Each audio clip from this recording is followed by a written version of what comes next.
Hi, I'm Lisa Arana, and thank you so much for joining me for today's video. This Assemble This is all about watercolor. I am using the Distress Watercolor Pencils to color this trio of flowers. I'll share with you my technique, and then you can watch my process as I go through the three different color combos I used today. I'm starting out using watercolor paper. I do want this pigment from the watercolor pencils to move, so I'm using watercolor paper. I stamped each of the flower images from the stamp set called He Provides from Unity Stamp Company, stamped in VersaFine waterproof ink. That way I know it won't smear. And then I just picked a trio of colors that I wanted to use for each of my set of flowers. I'm starting with the pinks and the peaches first. This is Kish Flamingo, and I am just coloring in the center part of the large floral petals. I'm leaving white on either side. There's no real technique here. I'm basically using it like a crayon. I'm just scribbling on a good amount of that pigment so it fills the center of each flower. Next, I'm going to come in with my shade color, and this is Candied Apple. And I'm just focusing on the bottom of the petal, and then anywhere there might be some lines involved in the design of the flower. This is an easy way to figure out your shading if the artist adds some lines for you to use. So that's always helpful. But otherwise, you'll just want to focus anywhere that might be hidden behind something else. You'll want to add a little darkness or where the light is not going to hit it as easily. So that's what I'm doing is starting out with my first layer of just scribbling on my colors from the watercolor pencils and creating a base with that. What I like about these is if you're really comfortable with using colored pencils and Gamsol, you'll really like to use the watercolor pencils as well. They work fairly similar. Now I'm going to be using water brushes. These contain water in the barrel. You can use just a regular paintbrush and a cup of water. I like these because it controls the amount of water for me. I don't have to think about it that hard. Most of the time there's plenty of water in the brush. I don't have to do a lot of squeezing unless the brush gets really, really dry. I'm also using a baby wipe. That will keep my brush wet as I move along and keep coloring, and it clears off the pigment between the colors so I don't get all like candied apple all over my pinks. So what I started with is just kind of melting the pigment and moving it towards the center of my flower. That way I keep the pink really light on the edge of my petals, and then it kind of pulls that into that candied apple red, which is the darker color at the base of my petals. And I'm just doing that for all of the flowers first. I'm just melting that pigment and getting it to start to move. And as you can see, I keep wiping off my brush because I'm getting too much of that candied apple. I don't want to cover up all that pretty soft pink from the Kish Flamingo. So I'm just going to continue this process all for all my petals. This is my base layer. You're going to want to do layer after layer to really build up color and dimension. So I'm starting with a base layer, and then I'll come back in and add another layer to really up the vibrancy.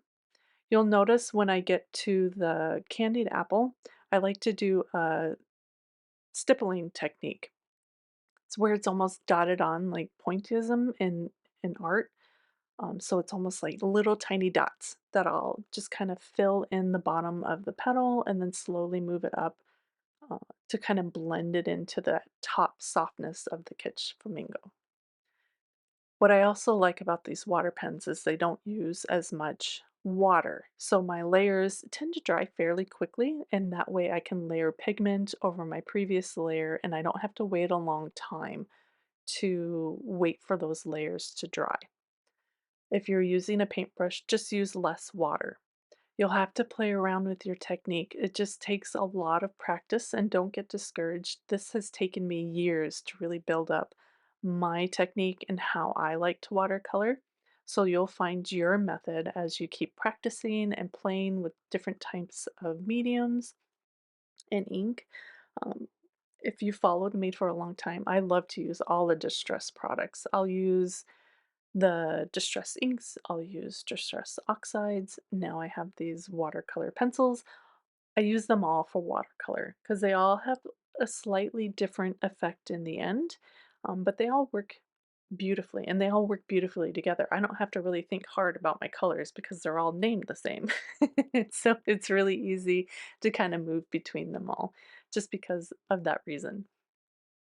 And I also know that the pigments are really pretty, so it's just a basic staple that I have in my stash and something that I have invested in. Next, I'm going to kind of pull in that peach. I've already started working on that, and I'm using wild honey for that. And I'm just going to again use that stippling technique to for me it mimics watercolor and it's just kind of interesting. So that's the technique I like.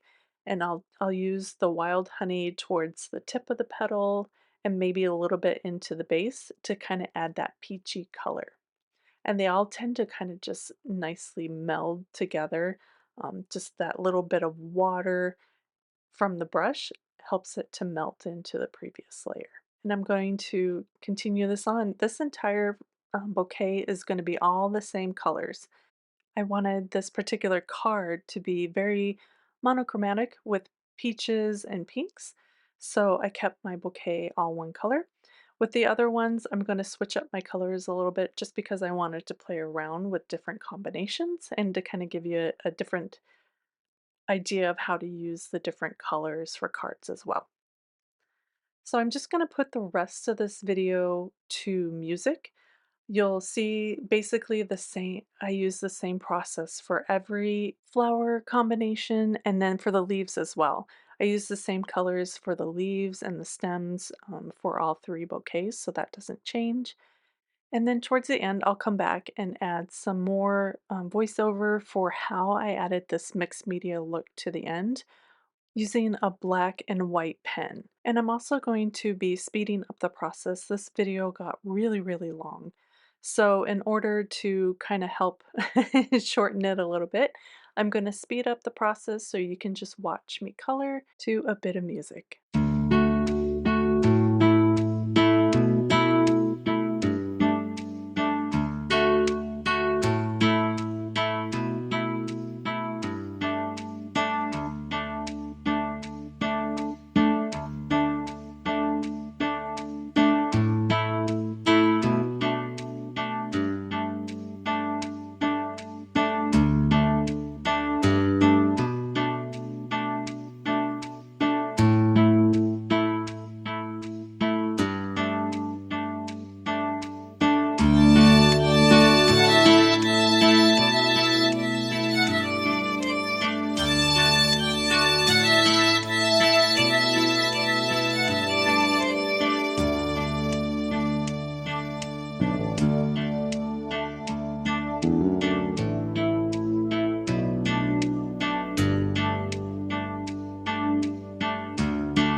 So I finished up with all the watercolor and now I'm going to come back in and add some highlights and some lines using a white paint pen and a black pen, micron pen. So you can watch that process happen as well. It layers very nicely over the watercolor. You just want to make sure it's nice and dry before you draw over the top of your watercolor flowers. And then that will kind of really make everything pop and give it a mixed media look.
So if you're interested in seeing how I turned these flowers into cards, I will link that in the description below so you can see the next step, which is creating watercolor backgrounds.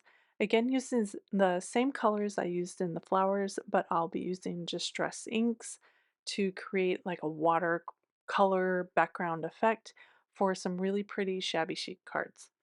So thank you so much for joining me, and I hope you enjoyed the process and seeing how all this watercolor came together.